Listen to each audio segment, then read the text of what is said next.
Morning student. Today we continue a lecture that is based on cell और cell में अपन nucleus के बारे में देख रहे थे। न्यूक्लियस के अंदर जो क्रोमोसोम है उसको अपन डिस्कस किए थे। क्रोमोसोम किस टाइप से है, सेंट्रोमियर के बेस पे। तो सेंट्रोमियर के बेस पे क्रोमोसोम्स को कितने टाइप से डिवाइड किए थे, तो अपन बोलते हो कि 4 टाइप से डिवाइड किए थे। अगर सेंट्रोमियर क्रोमोसोम्स के सेंटर में है तो अपन बोलते हो मेटासेंट्रिक क्रोमोसोम। क्या बोल रहे हो? तो अपन बोल रहे हो मेटासेंट्रिक क्रोमोसोम। अगर सेंट्रोमियर क्रोमोसोम में अवे फ्रॉम सेंटर है तो अपन बोलते हो सब मेटासेंट्रिक क्रोमोसोम, ठीक है। और अगर सेंट्रोमियर टिप से थोड़ा सा नीचे है तो अपन बोलते हो एक्रोसेंट्रिक क्रोमोसोम, ठीक है। और अगर सेंट्रोमियर क्रोमोसोम्स के टिप पे है, मुंडी पे प्रेजेंट है, टिप पे है, तो अपन बोलते हो टेलोसेंट्रिक क्रोमोसोम। और एनाफेज में जब ये सेपरेट होता है तो आई लाइक दिखाई देता है, ठीक है। तो ये सब चीजें अपन जो क्रोमोसोम के बारे में देखे थे प्रीवियस क्लास में कि क्रोमोसोम सेंट्रोमियर के बेस पे कितने टाइप से हो सकता है और क्या क्या कंडीशन है, ठीक है। सेंट्रोमियर तो ये हो गया सेंट्रोमियर के कंडीशन में। उसके बाद आज अपन देखते हैं कि क्रोमोसोम कैसे सेक्स को डिटरमाइन करता है, ठीक है। तो कुछ चीजें हैं उसको अपन जो है यहाँ पे डिस्कस कर ले रहे हैं, फिर आपको समझ में आ जाएगा कि कैसे क्रोमोसोम सेक्स डिटरमाइन करेगा कि मेल है कि फीमेल है, ठीक है। तो हेडिंग क्या बनाएंगे अपन? Sex determination on the basis of chromosome, ठीक है, उसको लिखेंगे। अच्छा सा टॉपिक है, इसको स्टार्ट करते हैं। सेक्स डिटरमिनेशन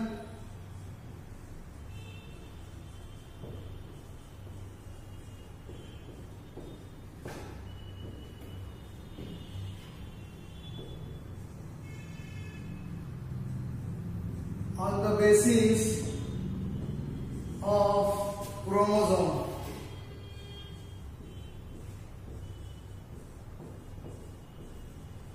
क्रोमोसोम के बेस पे कैसे सेक्स डिटरमाइन करते हैं देखते हैं। क्रोमोसोम्स के बेसिस पे कैसे होता है सेक्स डिटरमिनेशन इंडिविजुअल में। ह्यूमन बीइंग की बात कर रहे हैं, कैसे सेक्स डिटरमाइन होगा इसमें पॉइंट लिखो।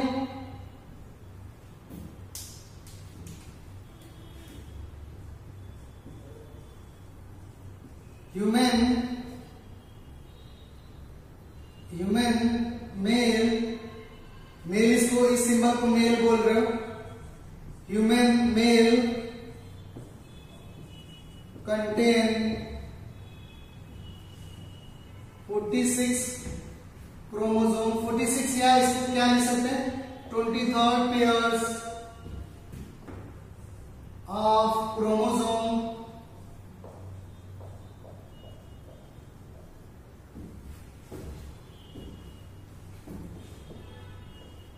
in a cell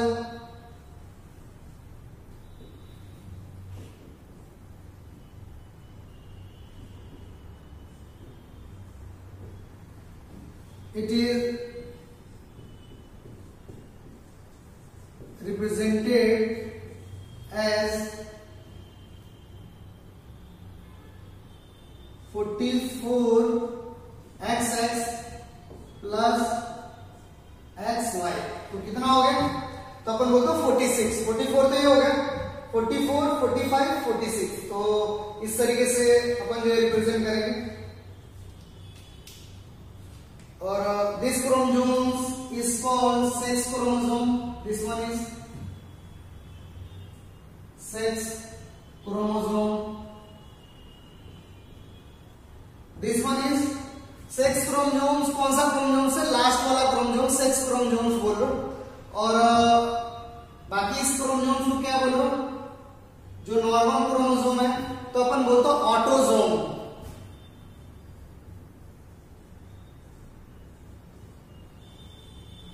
autosomal chromosome.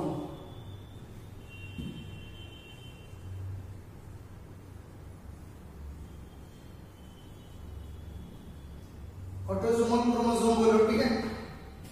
ये हो गया। ह्यूमन मेल कंटेन 46 और 43 pairs of chromosome in a cell. It is represented at 44 plus XY। 44, 45, 46, ठीक है। इसको बोलते हैं autosomal chromosome. This one is sex chromosome, ठीक है। ये हो गया। नेक्स्ट नेक्स्ट देखते हैं, नेक्स्ट पॉइंट लिखो,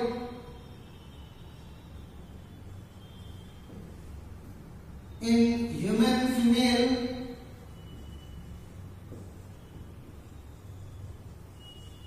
also contain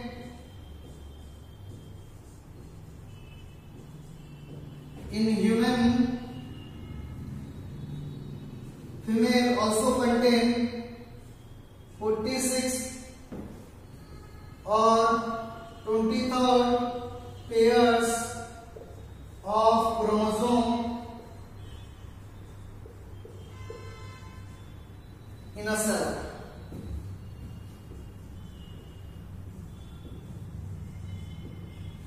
Next one, it represent as, यहां पर नेक्स्ट पॉइंट लिखो,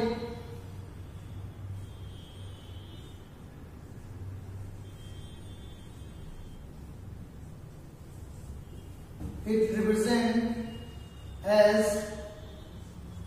44XX plus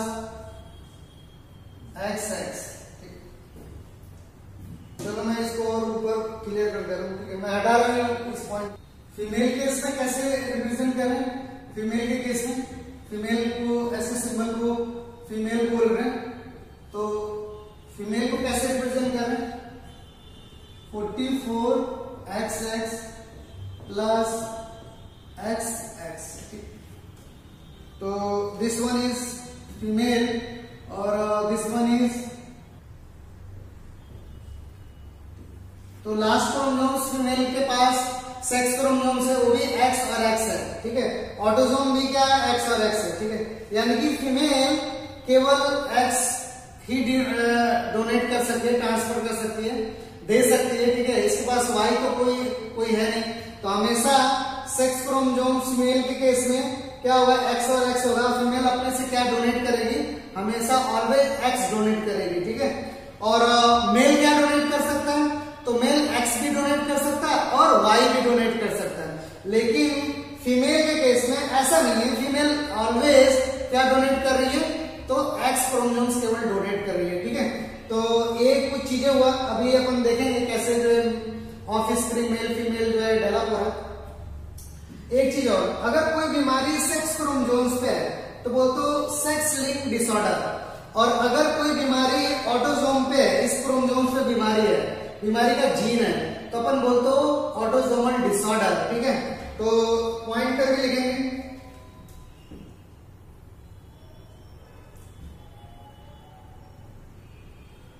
पॉइंट लिखेंगे, if disease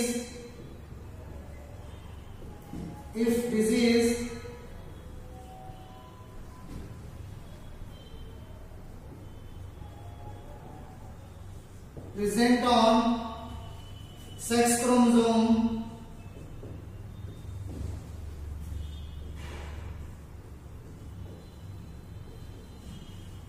then it's called, if disease present on sex chromosome then it's called sex linked disorder, sex से जुड़ा हुआ, sex linked disorder,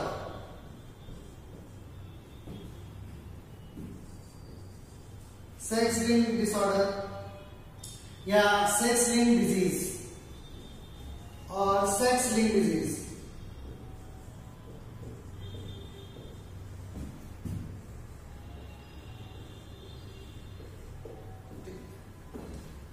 ये बोल रहे हो सेक्स लिंक्ड डिसऑर्डर या क्या लिख रहे हैं, सेक्स लिंक्ड डिजीज। ठीक, ये क्लियर हुआ आपको।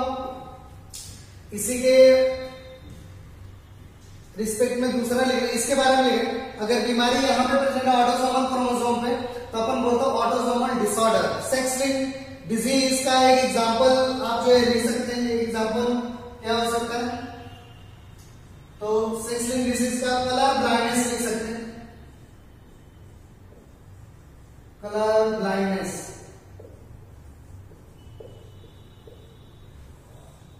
कलर ब्लाइंडनेस एक सेक्स लिंक्ड डिसऑर्डर है, डिजीज है, जिस इंडिविजुअल का सेक्स क्रोमोसोम्स पे डिफेक्टेड रहता है कलर ब्लाइंडनेस होता है, तो उसको बोलते हो सेक्स लिंक, कलर ब्लाइंडनेस एक सेक्स लिंक डिसऑर्डर है और मेल और फीमेल दोनों में जो है मिलता है, ठीक है। और सेक्स का जो भी क्रोमोसोम है वो अफेक्टेड रहता है, तो अपन बोलते हो सेक्स लिंक डिसऑर्डर, ठीक है। और कलर ब्लाइंडनेस, कलर ब्लाइंडनेस में होता क्या कि इंडिविजुअल कलर में डिफरेंशिएट नहीं कर पाता है कि कौन सा कलर रेड है, उसको रेड ग्रीन आप दिखाओगे तो पता नहीं कर पाएगा कौन सा रेड है कौन सा ग्रीन है, इस तरीके से कलर डिस्क्रिमिनेट नहीं कर पाता है। उसी बीमारी को बोलते हैं कलर ब्लाइंडनेस, ठीक है, क्योंकि उसके जो आई वगैरह में मतलब जो डिफेक्शन रहता है उसमें जो कलर डिस्क्रिमिनेट का जो जीन है वो नहीं रहता, कलर डिस्क्रिमिनेट के सेल भी डेवलप नहीं होते हैं, तो कलर को देख के बता नहीं पाता, तो उसी को बोलते कलर ब्लाइंडनेस, ठीक है। और एक जेनेटिकल प्रॉब्लम है, हेरिडिटरी एक बीमारी है, ठीक है।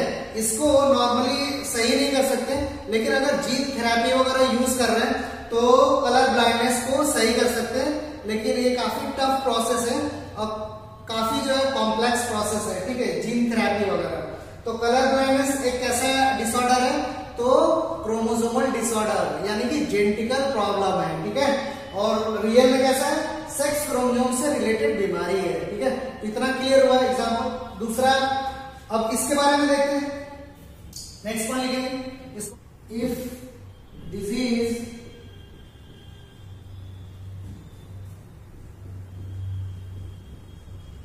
present on, if disease present on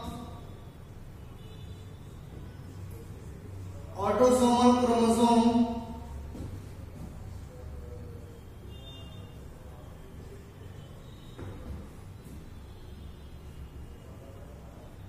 then it's called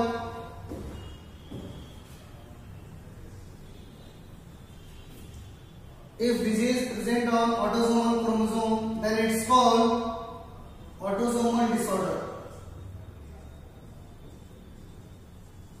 autosomal disorder।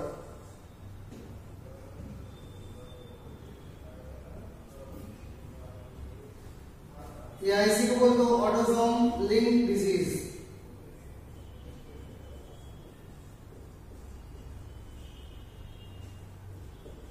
Autosome link disease. Example क्या है, नॉर्मल कई सारी बीमारी ऑटोसोमल है, कई सारे सेक्स क्रोमोसोम से रिलेटेड है, लेकिन अपन नॉर्मल अपन एग्जाम्पल लिख रहे हैं। एग्जाम्पल क्या है ऑटोसोमल बीमारी का या ऑटोसोमल लिंक डिजीज का, तो अपन एक कैंसर, आंख में एक कैंसर होता है उसको बोलते हो रेटिनोब्लास्टेमा,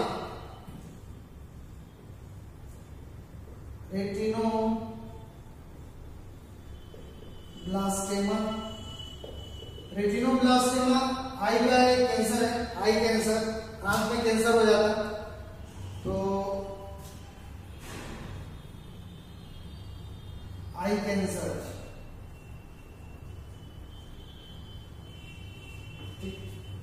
तो इसको बोलते हो रेटिनोब्लास्टेमा। आई में जो है कैंसर डेवलप हो जाता है तो रेटिनोब्लास्टेमा बोलते हो। तो ये ऑटोसोमल से रिलेटेड बीमारी है, ठीक है। और कई तरीके का मतलब बीमारी रहता है, जैसे बर्किट लिम्फोमा, ये भी एक तरीके का मतलब कैंसर है, ठीक है।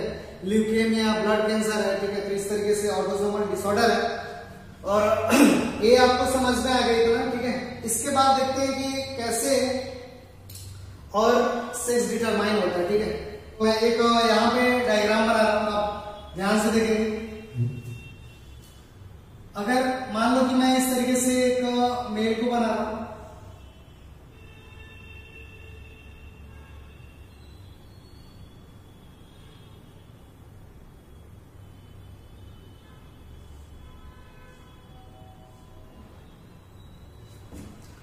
अगर ये मेल है तो इसमें क्रोमोसोम्स किस तरीके से, तो इस तरीके से क्रोमोसोम है यहाँ पे 44 प्लस एक्स और वाई, तो इस तरीके से मेल का कंडीशन है।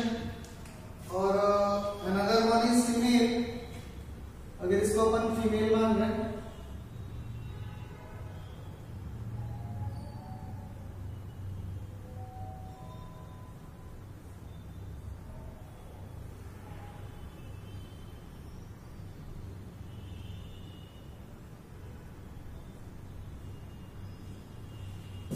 तो फीमेल के बॉडी में कितना क्रोमोसोम है, तो सेम टू सेम अपन बोलो इस तरीके से फीमेल का 44 प्लस X और X, ठीक। इस तरीके से ये क्या हो गया, मेल हो गया। चलो मैं ऐसे लिख कर ध्यान से थोड़ा समझेंगे। और दिस वन इज फीमेल,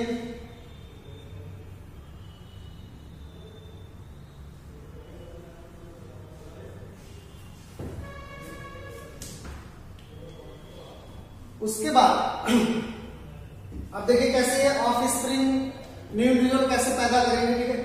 तो ये जो मेल है ये गैमेट फॉर्म करेगा और ये जो फीमेल है ये भी गैमेट जो है फॉर्म करेगा। तो गैमेट मियोसिस से फॉर्म होगा। तो ये मेल है ना,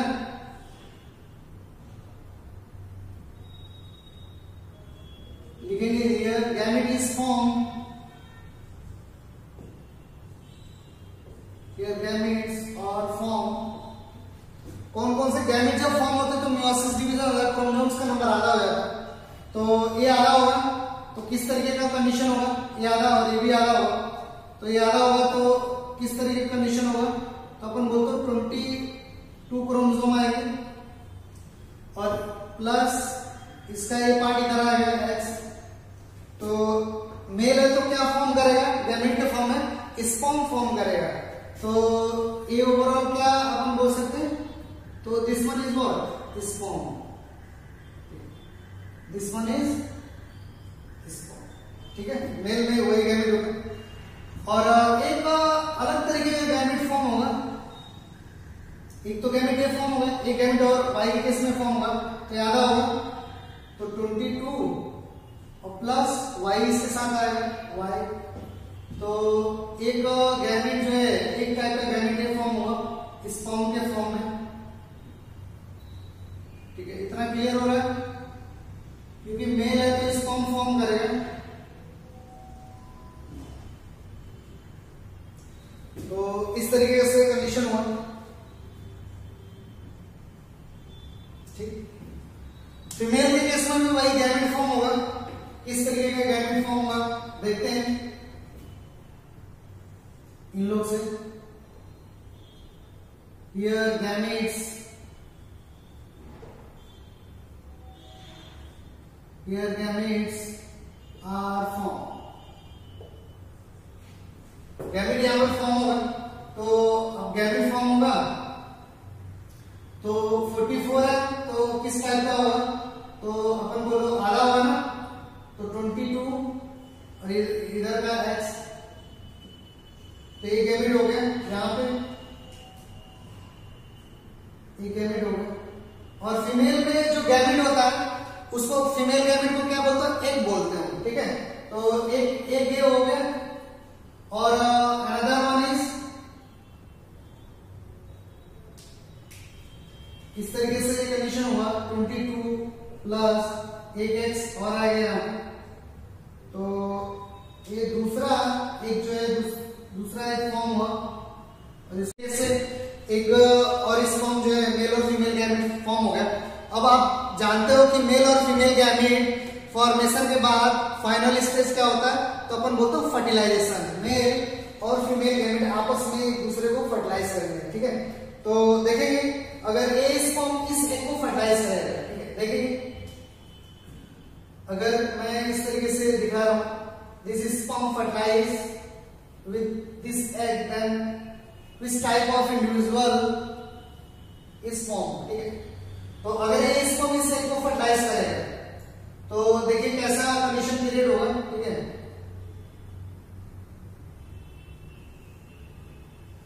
अब ये जो फर्टिलाइज किया तो कैसा कंडीशन क्रिएट होगा, तो 22 क्रोमोसोम से 22 तो कितना हो जाएगा 44। तो यहाँ पे क्रोमोसोम कितना है, तो अपन बोल रहे हो 44 क्रोमोसोम आया, हो गया। और देखिए 6 क्रोमोसोम पे वाई यहाँ पे डोनेट किया और इसका X, तो कितना हो गया X और Y, यानी कि ये जो भी इंडिविजुअल फॉर्म हुआ वो कैसा होगा, मेल होगा या फीमेल होगा। तो जो ऑफ स्प्रिंग आएगा उस ऑफ स्प्रिंग को क्या लिखेंगे, तो मेल ऑफ स्प्रिंग, क्योंकि मेल में ही एक्स और वाई क्रोमोसोम्स होते हैं, तो अपन बोलते हो मेल ऑफ स्प्रिंग, मेल क्या ऑफ स्प्रिंग। ठीक है, तो आपको यहां से क्लियर हुआ कि कैसे न्यू इंडिविजुअल बन रहा है, और न्यू इंडिविजुअल बन रहा है तो मेल होगा या फीमेल होगा। तो आपको यहां से क्लियर हो रहा है कि अगर स्पर्म में वाई आ रहा है और वो एग को फर्टिलाइज कर रहा है, तो जो भी न्यू इंडिविजुअल पैदा होगा वो क्या होगा, मेल होगा, मेल इंडिविजुअल। ठीक है, तो आपको समझ में आ गया कि कैसे जो है मेल इंडिविजुअल पैदा होगा। ठीक है, अब देखते हैं कि बाकी बचा जो स्पर्म है अगर इस एग को फर्टिलाइज करेगा तो क्या डेवलप होगा। ठीक है, तो नेक्स्ट देखते हैं। आपका जो ए डायग्राम है एक ही पेज पे बनाना, मतलब थोड़ा लंबा करके। ठीक है, अब मैं इस स्पर्म को ले रहा हूं और इस एक को यहां से उठा रहा हूं, दिस वन, आप बोर्ड पे देखते रहो सही से। और ये अगर एक दूसरे को फर्टिलाइज करें तो कौन सा कंडीशन डेवलप होगा, तो यहां से आएगा 22 ये और इसका भी 22, तो टोटल कितना हो जाएगा, तो 44 बोल रहे, 44 और क्या हो जाएगा इसका x, और यहां से भी x आ रहा है, तो 44 प्लस 44 यानी कि ये जो भी इंडिविजुअल होगा क्या होगा, तो अपन बोलेंगे female of spring, female of spring होगा। ठीक है, यानी कि फीमेल ऑफ स्प्रिंग इस तरीके से डेवलप हो। अपन पहले भी लिख चुके हैं कि मेल और फीमेल का कंडीशन क्या होगा, तो फीमेल ऑफ स्प्रिंग पैदा हुआ कब, when sperm donate 22 chromosomes plus x that fuse with egg that contain 22 plus x, then offspring is female। ठीक है, यानी कि फीमेल इस कंडीशन में होगा और मेल इस कंडीशन में होगा। ये क्लियर होगा एकदम, मेल और फीमेल जो है डेवलप हो। अगर मैं, ये तो नॉर्मल बेसिक सी चीजें हो गई, अगर मैं इसी डायग्राम से ये आपको बोलना चाहूं कि अगर कोई पॉपुलेशन है या कम्युनिटी है, कोई कम्युनिटी है उसमें बार बार जो है लड़की पैदा हो रही है, अगर कोई मतलब एक फैमिली है और उसमें मतलब जो बार बार लड़की पैदा हो रही है, तो किसकी रिस्पॉन्सिबिलिटी होगी, तो देखिए मेल क्या कर सकता है, एक्स भी डोनेट कर सकता है, वाई भी डोनेट कर सकता है, लेकिन फीमेल हमेशा क्या डोनेट करेगी, एक्स ही डोनेट करेगी। ठीक है, तो फीमेल तो कुछ कर नहीं सकती, एक ही मतलब एक्स ही हमेशा डोनेट करेगी। ठीक है, लेकिन मेल क्या कर सकता है, एक्स भी डोनेट कर सकता है और क्या डोनेट कर सकता है, वाई। ठीक है, यानी कि अगर इसका वाई इसके एक्स से मिल रहा है तो मेल होगा। ठीक है, और इसका एक्स इसके एक्स से मिल रहा है तो क्या होगा, फीमेल होगा। यानी कि अपन ऐसा बोल सकते हैं कि मेल ही रिस्पॉन्सिबल होगा ये डिटरमाइन करने के लिए कि मेल पैदा होगा ऑफस्प्रिंग या फीमेल पैदा होगा, क्योंकि मेल के पास ही दो कंडीशन है, एक्स भी डोनेट कर सकता है, वाई कंडीशन भी है मेल के पास, वो वाई भी डोनेट कर सकता है। लेकिन फीमेल के पास तो कोई मतलब एक ही कंडीशन है, वो ऑलवेज एक्स ही डोनेट करेगी। ठीक है, तो यहां से अपन जो फाइंड आउट किए कि हमेशा मेल ही रिस्पॉन्सिबल होता है, अगर बार बार मतलब लड़की पैदा हो रही है तो उसके लिए कौन जिम्मेदार है, तो अपन बोलते हो मेल जिम्मेदार है। क्यों, क्योंकि मेल के पास एक्स भी है, वाई भी है, अगर उसका वाई क्रोमोसोम अच्छे से मोटाइल नहीं है तो हमेशा कौन सा क्रोमोसोम जल्दी से जाएगा, तो अपन बोलते हैं एक्स क्रोमोसोम, और एक्स क्रोमोसोम जाके एक को फर्टिलाइज करेगा और बार बार क्या होगा, लड़की पैदा होगी। ठीक है, तो यहां से एकदम क्लियर कट मैसेज आता है कि ऑलवेज अगर फीमेल पैदा हो रही है तो कौन रिस्पॉन्सिबल है, मेल ही रिस्पॉन्सिबल है। क्यों, क्योंकि अगर मेल का वाई मोटाइल नहीं है, अच्छे से चल नहीं पा रहा है, या काउंट कम है, वाई क्रोमोसोम्स का नंबर कम है, तो वाई क्रोमोसोम जो फर्टिलाइज नहीं कर पा रहा, तो मेल का एक्स क्रोमोसोम फीमेल के एक क्रोमोसोम से तो फर्टिलाइज करेगा और क्या हमेशा पैदा होगा, तो अपन बोलेंगे फीमेल ऑफस्प्रिंग पैदा हो गई। ठीक है, तो क्लियर कट यहां से जानना है कि अगर किसी पॉपुलेशन में कोई मतलब दो इंडिविजुअल है और उनके बीच में क्रॉसिंग ओवर हो रहा है और बार बार लड़की पैदा हो रही है तो हमेशा मेल जिम्मेदार है, ठीक है।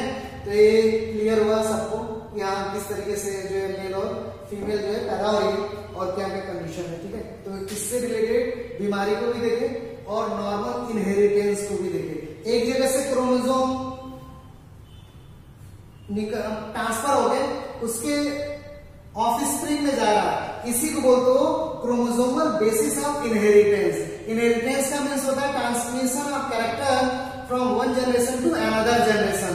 तो यहां से भी एक क्रोमोसोम यहां से निकल के उसके ऑफस्प्रिंग में इनहेरिट हो रहा है, तो अपन बोलते हो क्रोमोसोमल बेसिस ऑफ इनहेरिटेंस, ठीक है। क्रोमोसोम एक जनरेशन से दूसरे जनरेशन में जा रहा है, एक जनरेशन से कहां जा रहा है, दूसरे जनरेशन में जा रहा है, ठीक है। तो एक क्लियर हुआ कि chromosomal basis of sex determination किस तरीके से होता है, ठीक है। तो ये कंडीशन है। उसके बाद इससे रिलेटेड और कुछ जो है प्रॉब्लम को देखते हैं, ठीक है। अब दूसरा देखते हैं सेक्स डिटरमिनेशन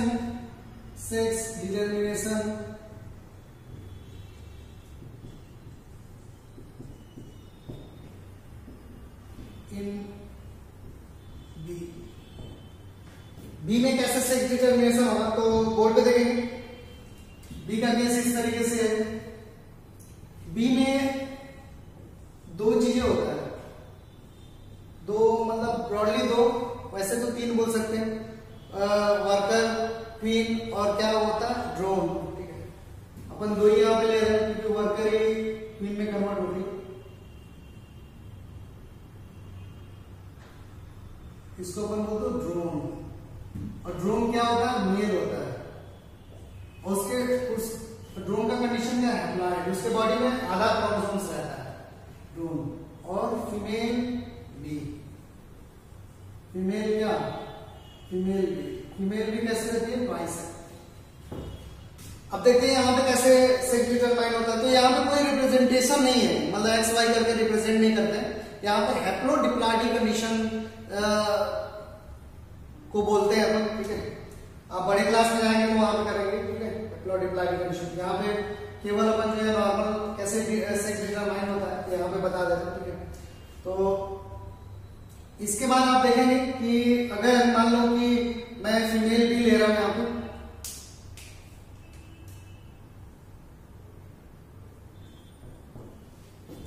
फीमेल भी मैंने लिया, फीमेल भी मैंने लिया, तो फीमेल भी में क्रोमोसोम, फीमेल भी डिप्लॉयड ट्वाइस है, तो क्रोमोसोम्स का नंबर यहाँ पे कितना है 32, ठीक है।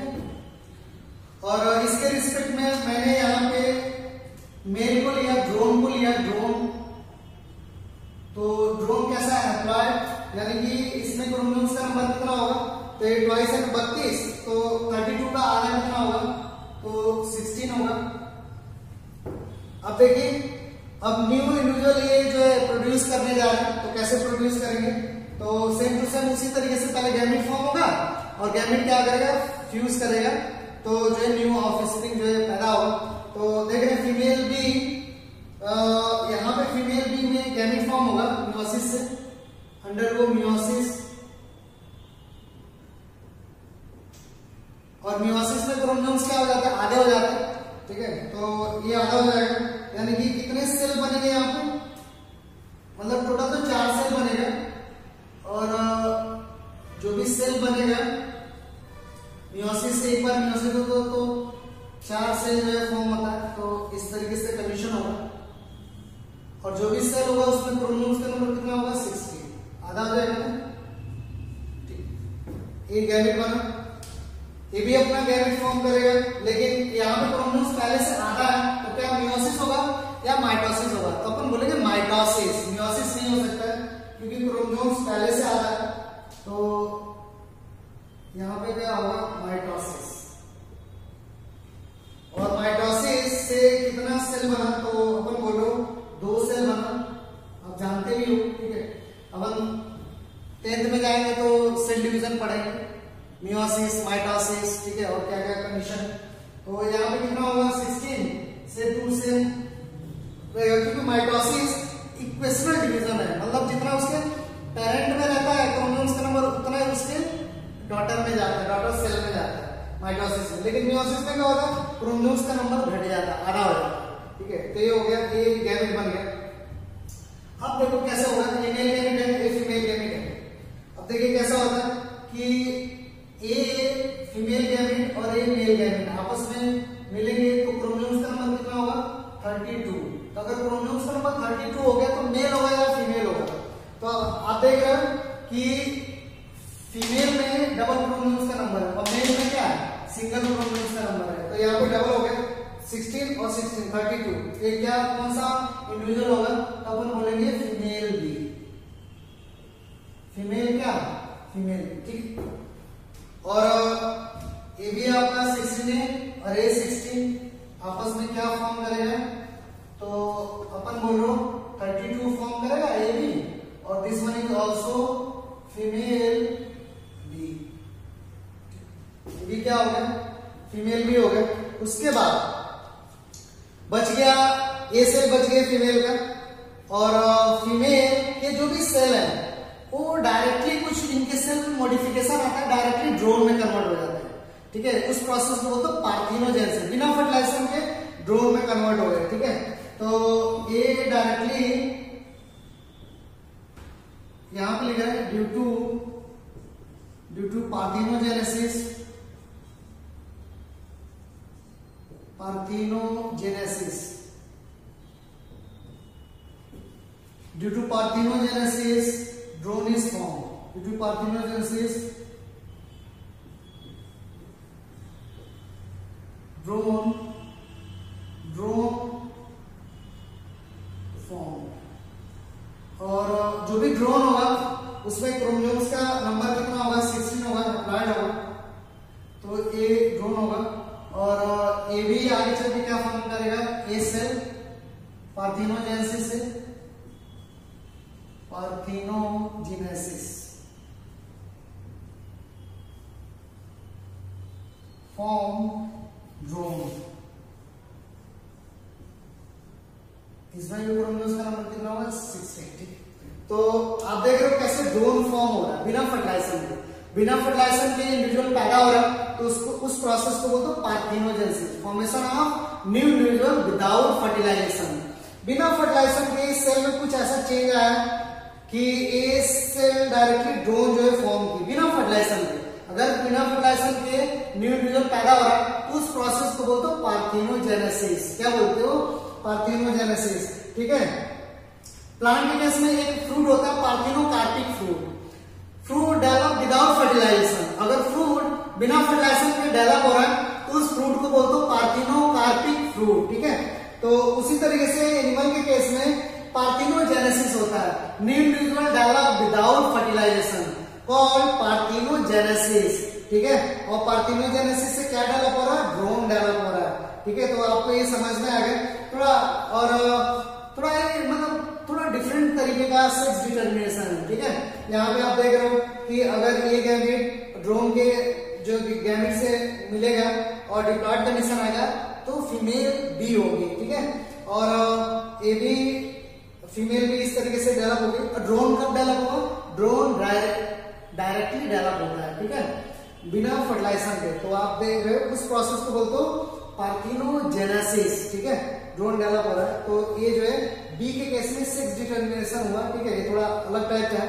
और ह्यूमन बींग्स के केस में अपन जो है सेक्स डिटर्मिनेशन जो है अपन दिखा है कि कैसे सेक्स डिटर्मिनेशन होता है, कैसे जो है मेल फीमेल जो इंडिविजुअल पैदा होता है। ठीक है, इसके बाद ये तो आपको क्लियर हो गया, ज्यादा मतलब जो है आपके लेवल पे नहीं है। ठीक है, अगर किसको जरूरत होगा तो बोल सकता है, अपन अलग से कर सकते हैं। ठीक है, लेकिन उतना जरूरत नहीं, इतने से आपका क्वेश्चन निकल जाएगा। और मोस्टली आप में जो है ह्यूमन से रिलेटेड ही जो है क्वेश्चन बनेगा। ये मैंने इस तरीके से दिखाया कि कुछ अलग इंडिविजुअल में कैसे सेक्स डिटर्मिनेशन होता है, तो ये भी आप जो सीख पाए, ये भी काफी इंपॉर्टेंट है कि कैसे बी में सेक्स डिटरमाइन होता है। हाँ, कुछ इंडिविजुअल का क्वेश्चन होगा कि सर बी में क्वीन भी होती है, तो फीमेल जो बी है ना वही क्वीन जो है फॉर्म होती है, कुछ केमिकल रॉयल जेली को फीड करके। ठीक है, और हाइव्स जो हाइव्स लगाती है उसी में केमिकल रहता है, उसी को खा लेती है, तो बॉडी में उसके सेल में चेंज होते हैं तो फीमेल बी से क्या कहलाती है, क्वीन कहलाती है। और जो रॉयल जेली को फीड नहीं कर पाते हैं उनको वो किसमें कंसीडर हो जाते हैं, वर्कर बी में। ठीक है, वो केवल हाइव को प्रोटेक्ट करती है, क्वीन क्या करती है, रिप्रोडक्शन में पार्टिसिपेट करती है। ठीक है, तो क्वीन भी होती है, लेकिन मैं नॉर्मल जो है फीमेल भी अपने यहाँ पे लिखे। ठीक है, तो ये ओवरऑल आपको समझ में आ गया। ठीक है, तो ये था क्रोमोसोम से रिलेटेड। अच्छा, कुछ क्रोमोसोम इस तरीके से है जिसको जायंट क्रोमोसोम बोलते हो, बहुत बड़े बड़े हैं और ऑलमोस्ट हम लोग के बॉडी में नहीं है जायंट क्रोमोसोम। तो जायंट क्रोमोसोम्स को देख लेते हैं, मतलब नॉर्मल सा, फिर इस मतलब टॉपिक को जो है कंप्लीट करेंगे। ठीक है, तो देखते हैं, लिखेंगे पॉइंट करके।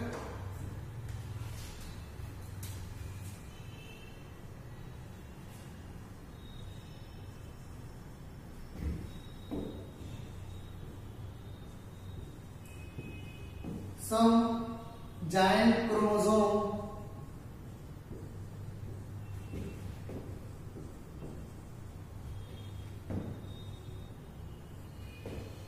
is also reported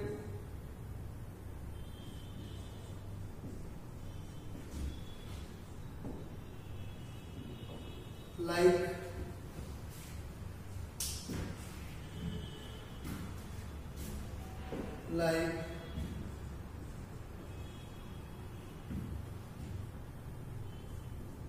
Lambrus chromosome, Lambrus chromosome,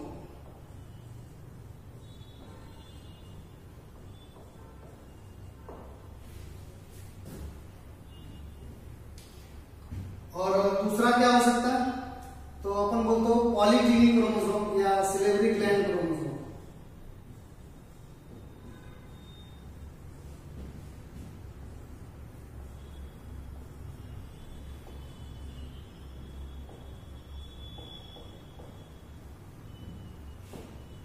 पॉलीजीनी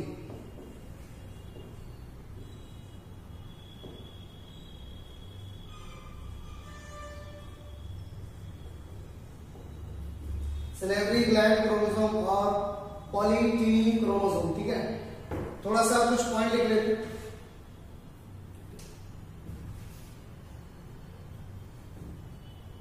next point, Lambrus chromosomes is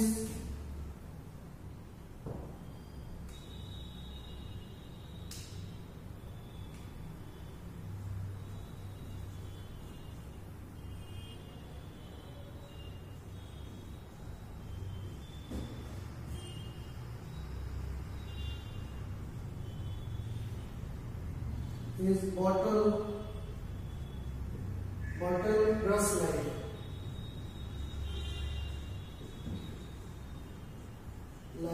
chromosome. हम लोग में नहीं है ये सब chromosome. Lambrus chromosome is bottle brush like chromosome.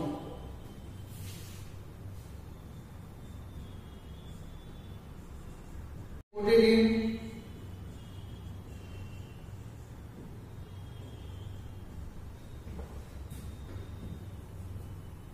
primary side of primary two side of vertebrate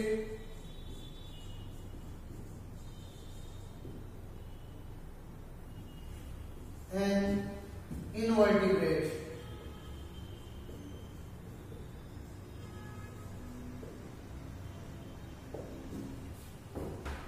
ठीक है, तो लैम्ब्रस के बारे में वो एक जायंट क्रोमोसोम है। ठीक है, इसके बारे में नेक्स्ट लिखेंगे सिलेवरी ग्लैंड क्रोमोसोम्स के बारे में। Salivary gland chromosome, salivary gland chromosome is reported in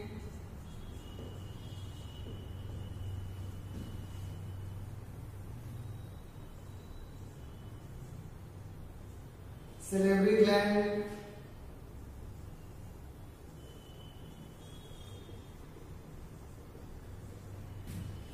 salivary gland chromosome is reported in salivary gland of some insect.